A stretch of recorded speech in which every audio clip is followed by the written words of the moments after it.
6 News starts with First Alert Day coverage. Tonight, the flood emergency rising river surging into cities and towns. First responders racing to rescue people trapped. This is 6 News Live at 6:30. I'm John Nicely. And I'm Lauren Taylor. Several communities are under mandatory evacuations. In Washington County, deputies went door to door informing residents to evacuate. In Plattsmouth, city leaders declared a water emergency there. And in Missouri Valley, rescues pulled 2 people from a house trapped by floodwaters. And those just a few of the impacts we're seeing across the area. We have extensive coverage tonight on this First Alert Day. 6 News starts with First Alert Day coverage. Straight to breaking news, an intense and dramatic water rescue in western Douglas County. First responders risked their lives in the high winds to bring 3 homeowners to safety. Good evening, I'm Lauren Taylor. And I'm John Nicely. We want to get you right out to 6 News' Mike McKnight, who was on the scene as they arrived on dry land. Plowing through choppy floodwaters, the Council Bluffs Fire hovercraft brings 3 stranded homeowners to safety. It was a good ride. A team of Waterloo firefighters walked, canoed, and boated their way to the 3 residents, but gusty wind and waves made it too dangerous for a regular boat to bring them all back. So the hovercraft literally came to the rescue. Conditions with high winds like this, 30, 40 mile an hour winds, it's just real hard to maneuver a hovercraft. The 3 residents, one of them 72 years old, Just want to get you dried off. became trapped between the rising Elkhorn River and Rawhide Creek. This guy is driving. Thank you very much. Yes. I kept looking at it. It didn't seem like it was going to come up. And then just all of a sudden, when my fence gave away and all that water started rushing in. Family waiting anxiously on a windswept road greeted their loved ones. She had enough sense to get out while the getting was good. But you didn't, huh? I didn't. The last ones out are the Waterloo firefighters who made it into the stranded residents. Despite a 45-mile-an-hour wind, 30-degree temperatures, nobody was going to be left in the middle of a rising tide. They went over and above the Call of Duty. Even a family dog hovers to safety. I look out there and I just see nothing but a big ocean. Historic flooding hits Nebraska and Iowa, causing evacuation, water rescues, and massive amounts of flood damage to farms and towns. Just take a look at this drone video footage from Fremont. Just incredible. Right now, residents along the Elkhorn and Platte rivers are waiting to see if their home was hit by these vicious floods.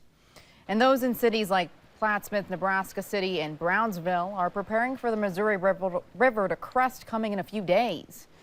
And just take a look at these photos from Valley. Absolutely crazy. We're finally getting a look at the immense damage that these floods have caused. These photos were taken this morning. Whole neighborhoods now underwater from the Platte spilling out of its banks. Whole streets also turning into rivers themselves, and we're now also learning that another person has died due to high waters. Thank you for joining us tonight. I'm Jennifer Ortega. Officials in Fremont County, Iowa have now confirmed 6 News that a man has died after driving into that high water. The man was found near Riverton after officials say he drove through 3 barricades into a flooded area, and officials are warning drivers to be safe. And always remember, turn around, don't drown. Live at 6:30, historic flooding in some of the hardest hit areas. The water is starting to recede, but the work is really now just beginning. The sad thing is the personal memorabilia and the family heirlooms and stuff like that, they're priceless and can't be replaced. Hundreds, if not thousands of people impacted. Tonight, though, stories of survival. Help continues to pour in, most of it by air. Good evening. I'm Lauren Taylor. And I'm John Nicely. Despite water levels going down in some areas, conditions are dire. The turn to Fremont, our crews flew into that community, swallowed by the water, and you can see the number of donations. That area virtually cut off a good chunk of the outside world. We're also learning some breaking news from Fremont. Troopers tell us Highway 36 is now open to 1 lane, and we're told traffic will navigate in the direction of a pilot car. We turn now to our Brian Mastery leading us off tonight. He's on the ground in downtown Fremont.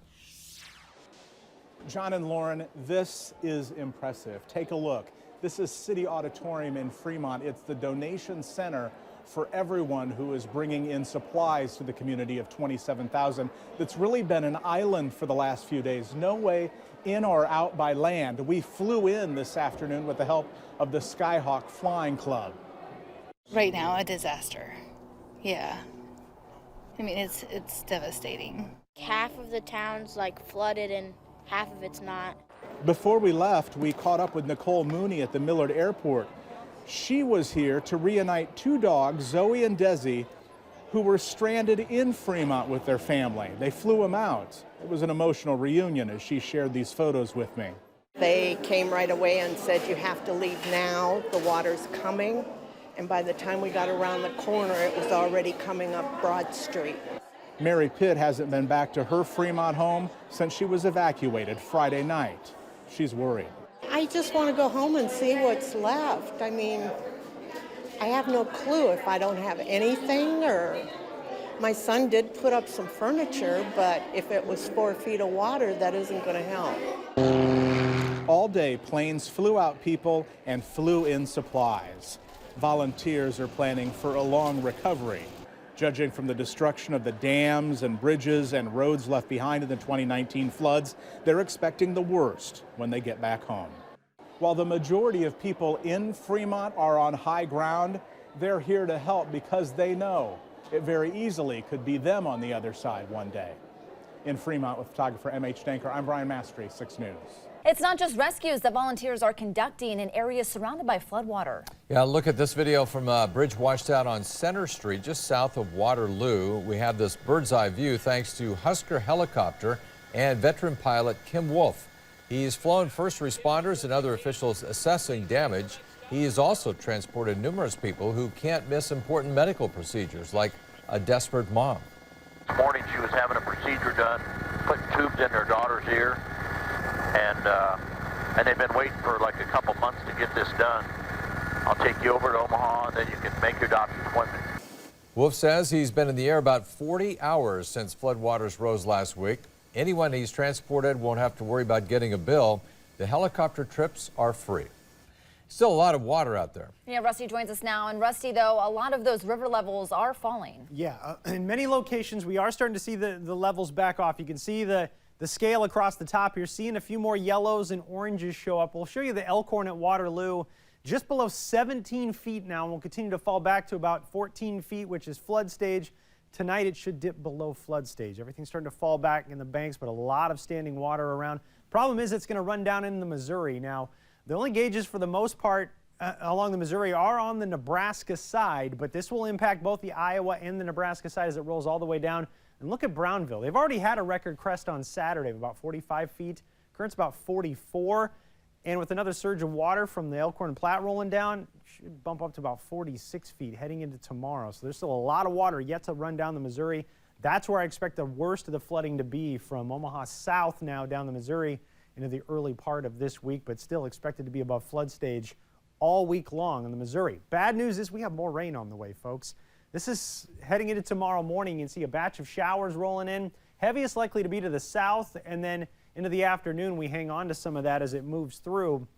Potential's there for up to a ½ an inch in areas south of the metro. Hopefully it doesn't add too many problems to already soaked ground and floodwaters that are already very high, but any rain at this point isn't great.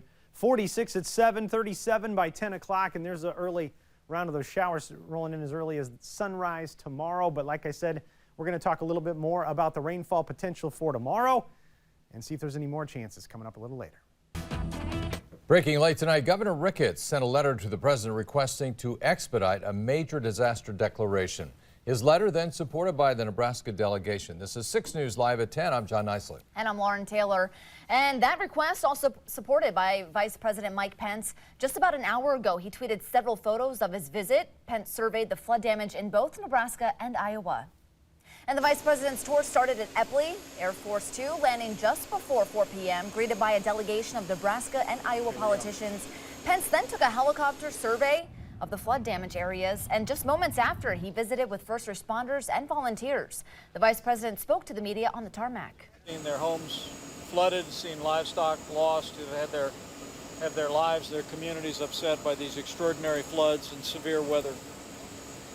Our message is this: we're with you, and the American people are going to stand with people across Nebraska, across Iowa, across all of the 8 states that have been impacted by this severe weather and this flooding. And the vice president offering his support to the thousands of people affected. After getting a bird's eye view of the widespread damage from the floods, Pence made his way to a temporary shelter in Elkhorn. 6 News' Rachel Urbanski joins us live now from Epley Airfield, where the vice president departed earlier this evening. John, Vice President Mike Pence left Nebraska a few hours ago, but not before offering words of encouragement and hope to those who lost a great deal. Now, earlier we spoke to people outside of the school who watched as Vice President Pence come. They said they're glad that they are seeing someone from Washington come to Nebraska. Flashing lights, police cars, and the vice president zooming through this Elkhorn neighborhood. It's a welcoming sight to resident Melissa McMurray. A lot of people are hurting and have gone through a lot lately, and I'm just glad that they're here to help everyone out and take care of everyone. Vice President Mike Pence made his way inside Elkhorn Middle School. He helped pack up toiletries and delivered words of encouragement to flood victims. There was laughter, tears, and shared prayers. Images that don't need words. I know that God's good and he's going to take care of everything that's going on. Presley Bazuzek ran down the street when Pence started rolling through. She's grateful for his arrival. I think there's just, if you look on social media and stuff, not a lot of, everyone's like, oh, I wish on national news like we'd get, you know, people would know about this because it's a big deal. At the church I go to actually in Valley, like a lot of people are out of home. So I think it's cool. I think more people should be aware of what's going on. Inside, many of these people have nothing to return to. Some getting emotional at the vice president's arrival. Senator Ben Sasse and Governor Pete Ricketts, just to name a few, tagged along with Pence, offering their support. I think small towns often get overlooked, especially like with what's just going on and what has happened. I just know so many people who have been down and out and literally feel like they've lost everything. Now, Pence says he is aware of Nebraska's application for an emergency declaration from the White House. He says he's also aware that Iowa's has its on the way. He says he plans to expedite those resources to get federal aid. Reporting live with Zach Harper-Blunt, Rachel Urbanski, 6 News. We have the entire video of the Vice President's visit online right now. Head over to WOWT.com. We have made it easy for you to find. That breaking news, Highway 30 from Fremont to North Bend is now open. That stretch of road sits just north of the Platte River. It had been shut down for quite some time. There are several roads still blocked off, and for a closer look, go to WOWT.com. Tonight, cleanup and recovery for this Bellevue family, just one of many impacted by floods. Good evening, I'm John Isley. And I'm Lauren Taylor. Governor Pete Ricketts called it the most widespread natural disaster we've ever had. Mason Morrow shows us one family who has more to worry about than regaining their home. It takes a long time to build it, and not much to tear down. Corey Behrens and his wife Ashley married this past summer and raised a home with their 6 children.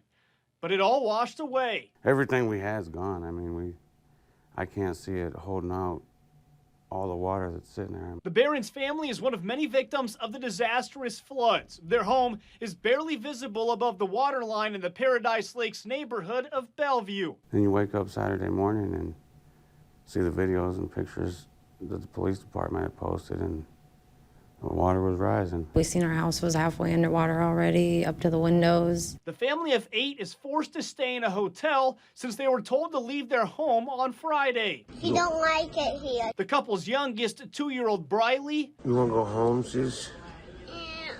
just wants to go back. They just keep crying to go home. They want their toys, their clothes. Why can't we go home? Well, our house is flooded. Well, it's just, what, there's water outside? Like, no, our house is flooded. It's underwater. We can't go home. Now, probably never. And with the 7th child on the way in just a few months, the Behrens are scrambling to find a new home, regain the life they had before the flood. We'll get back there, who knows when, but as long as you keep fighting, you'll get back there. Now, Ashley, Corey, and the kids are staying in a hotel for the time, but they said it's paid for only through Sunday. They're not sure exactly what they're going to do after that. They are searching for a new home, as I said, at the moment, but right now everyone they've talked to has said they've had other applicants come in, a lot of other people looking for the same homes. They want to hope they can snatch someone before they're all gone. Reporting live with Xavier Jackson, Mason Morrow, 6 News. All right, Mason, thank you. Just a few blocks north of Paradise Lakes, residents in the Green Acres Mobile Home Park were also evacuated on Friday. And tonight, some of them were allowed back into their homes. Now, the city of Bellevue allowed limited access to tenants of homes not affected by the floods. The entire mobile home park was evacuated last week because power was shut off to each lot. City inspectors tell 6 News there are 40 homes unaffected and allowed to be returned to, but tenants were only allowed back home briefly to grab some belongings. You know, these are our beloved homes that we're talking about. You know, we've been there for the last 7 years together, and now we're unsure of what's going to happen tomorrow. And tenants of those 40 homes need to visit the Office of Permits and Inspections to sign a waiver to get back into their homes. Well, flooding is still impacting some communities in southwest Iowa, specifically Mills County. Just so much water. In Pacific Junction, the streets still are not visible through the floodwater, and no telling when that will clear. In 2011, despite terrible flooding up and down the river, Pacific Junction was dry then compared to the flooding that's impacting the town today. It is a lot worse, and I believe the damage to the infrastructure is going to be a lot worse because you had some flowing water. We have stuff underwater that I can't tell you if it's still there or not. There's also a drinking water ban in Mills County. Schools there have closed off water supplies to drinking fountains and some bathrooms. Tonight, a live look over downtown Omaha. The Missouri River still a bit swollen tonight. And Chief Meteorologist Rusty Lord joins us now. Levels are still going down, Rusty. Which is good news. Yeah, most of the flooding now is confined to the Missouri. Everything on the Nebraska and Iowa side is run into the Missouri. We have moderate levels still on many gauges up and down the Missouri. Still quite a bit of water, obviously, on both sides of the river. The major flooding, the last one showing up in purple there is down near Rouleau, and a lot of this is now funneling down into parts of Missouri as well. So each and every day this gets a little bit better. The water gets a little bit lower, and that'll be the case here for the rest of the week. Well, a group of firefighters on a rescue mission actually had to be rescued themselves during the worst of the flood. Now we're hearing their story firsthand. Strong winds and choppy conditions made water rescues last Thursday dangerous and extremely difficult. And these 7 rescuers were on 2 airboats, and they capsized while they were trying to respond to a call for a family. That family's home was surrounded by water. Well, the water was waist deep and extremely cold. Hypothermia was setting in before they were rescued. When situations are tough, we rely on our comrades or brothers in arms, sisters in arms to get through it. That's what we're here for. We went out to get the boats, and then when we got out there, you kind of look around and realize that if we would have went another 100 yards, we probably wouldn't be here having this talk right now. Dodge County Sheriff's Office says a helicopter went back to help the family the firefighters were trying to rescue, and we're told that family refused transport. Tonight, relief is in sight for farmers and ranchers needing to dispose of livestock wiped out by the floods or the blizzard. Now, across Nebraska, the losses are mounting for Nebraska's livestock industry. Now, with an executive order the governor issued today, he's giving farmers and ranchers more time to dispose of the dead animals. Now, early figures show the disaster could cost the state's livestock sector some $400 million. In the aftermath of the devastating floods all around the state, families are slowly trying to recover. And in Bellevue, one church is working to make a difference. 6 News' Sharon Chen here now with what they're doing. Well, Lauren and John, this all started Monday. The Bellevue Christian Center had nothing, and within minutes they had donations pouring in. And since then, they've been helping out hundreds of families in need, and it's all happening by the power of a post. And then item by item, Krista Bailey is slowly hoping to rebuild her sister's family home. Within 24 hours, that whole house was underwater, or well, up to the roof, you know. Her twin sister lives in Paradise Lakes, the home now all but destroyed. Krista said the 2011 flood was bad, but this one? When they started coming down with lights and sirens, you know, and telling us we need to leave, we knew it was worse. So now it's time to rebuild. That's where the Bellevue Christian Center comes in. Everything from non-perishable foods to baby items to clothing to water. And the list goes on. After the flood hit, the center opened Monday morning with nothing in this auditorium but space. Pastor Lori Hoyt. And by noon, we had half of it full, and first guests started coming that had lost everything. All it took was a simple post on social media. When we put on social media that we need certain items, within 30 minutes, people are bringing those items in. Those items helping families who have pretty much lost everything. We're seeing lots of families come in who have kids, and their kids have only the clothes on their backs. They have nothing else. People like Krista's family. Trying to recover from something like this, especially when we're 10 years away from retirement time, you know, how do you recover from that? But that recovery a little easier when the community is on their side. It's very emotionally impacting. It's such a major impact on them financially, and you know, every little bit's going to help.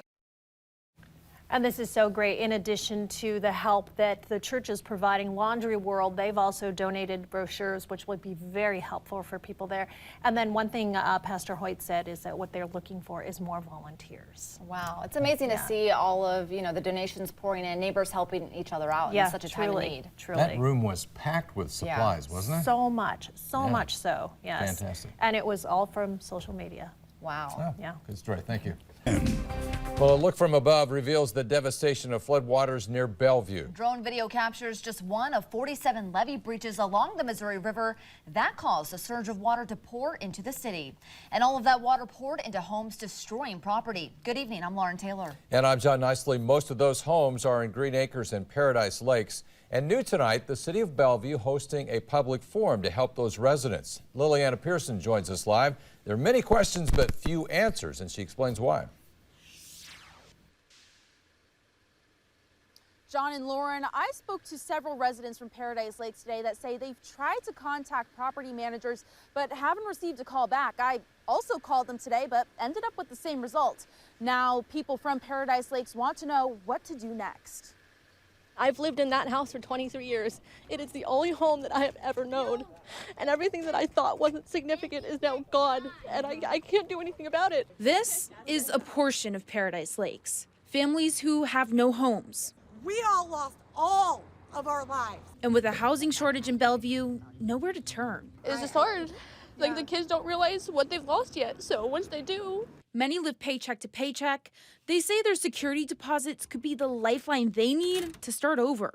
But Paradise Lakes management won't say if they'll even give those back. Even if they just said they would do it and give us an answer, they ain't answering anything. And many landlords require reference letters, which is something you can't get without being in contact with previous property managers. We have 9 people in our family.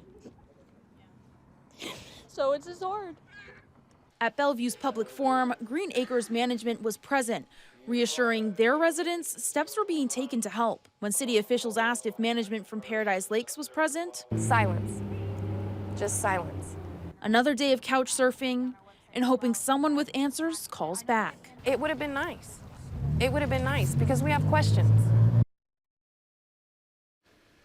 And I do want to be completely transparent. I did reach out to 2 property managers. I texted, I called, I left messages, and as of right now, I still haven't heard back from them. With Xavier Jackson, Liliana Pearson, 6 News. Liliana, thank you. New tonight, 6 News continues tracking the flood in Bellevue. We're learning that in that meeting, undocumented immigrants are now wondering if they will be deported. They tell 6 News they fear deportation and being separated from their children who are citizens. They just don't know where to turn. Juan Lemus became a citizen 2 years ago, and he says he can't imagine living with the fear of being undocumented and now losing everything to a natural disaster. I know they're afraid of, immigration and all this stuff, so I don't know how can you let them know that it's okay, that you're not going to be deported, that it's okay that you can go and get help and nobody's going to call the police on you and you're going to be put in handcuffs. Now, until the future of these undocumented immigrants is sorted out, the city of Bellevue says they are seeking guidance from the Mexican consulate. Now, Bellevue city leaders said that undocumented immigrants impacted by the flood should seek aid from the Red Cross. The number for flood damage in Iowa is $1.6 billion. This from Governor Kim Reynolds. She requested that amount in federal aid and asked FEMA to act quickly. Included in the request, $481 million for individual assistance, $300 million for damages to businesses, and $214 million for agriculture. Governor Reynolds says Vice President Mike Pence indicated that Iowa will have access to emergency funds.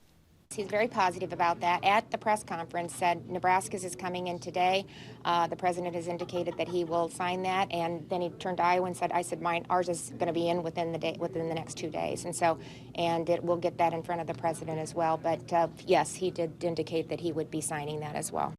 Senator Joni Ernst was also on hand and said the Iowa congressional delegation has been keeping the president informed of the impact of the floods. Hey, when floodwaters receded south of Fremont, neighbors in a mobile home park demanded to know why they weren't allowed back home. Yeah, Mike McKnight went there to find out why in tonight's 6 on Your Side report. While neighbors cleaned up flood damage, frustration flowed outside Regency Mobile Home Park. How come we can't get in this trailer court? Residents had been denied access a couple of days since floodwater receded. Battling breast cancer and I can't even be at home. The city inspected 287 mobile homes before residents could return home. You see people around, you know, they've been coming in since like Wednesday afternoon, you know, and it's like, okay, when is it our turn? On Monday, Sky Helicam showed the floodwater in the mobile home park, which by today is mostly dry. Damage seems behind skirting and below living areas, but the community has its own sewer system affected by the flood.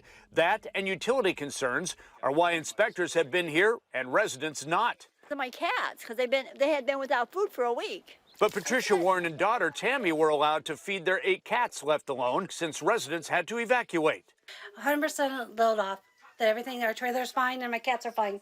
And the cats had unexpected company. When the Warrens came home to check on their cats, they found a stray had made her way in here during the flood, and she had kittens. The Warrens hope an animal rescue will take the stray and her kittens. A reminder the flood disrupted lives, but life goes on after the muddy water recedes. Mike McKnight, 6 News. Late this afternoon, the city administrator told us the sewer lift station is operating again, so residents have been allowed back into Regency Mobile Home Park. Well, as communities continue to battle issues in the fallout of the Heartland flood, Nebraskans are showing their strength with the Nebraska Strong Drive for flood relief. The last report showed almost $326,000 have been donated just today. Now, TV and radio broadcasters across the state teamed up for the drive, which is headed up by the Nebraska Broadcasters Association. Well, state leaders say that the flood disaster is the most widespread they've ever seen, but they also say that the state will get through this disaster together. Seeing the generosity of Nebraskans all across this state, I know that we're going to get through this together like Nebraskans always do. And we're getting into the act of giving to the flood relief as a part of the Nebraska Strong fundraiser. Our parent company, Gray Television, announced today that it's donated $10,000. And if you want to donate, you have until 11 o'clock tonight, and you can find everything you need to know about the drive on our website and, of course, the 6 News app.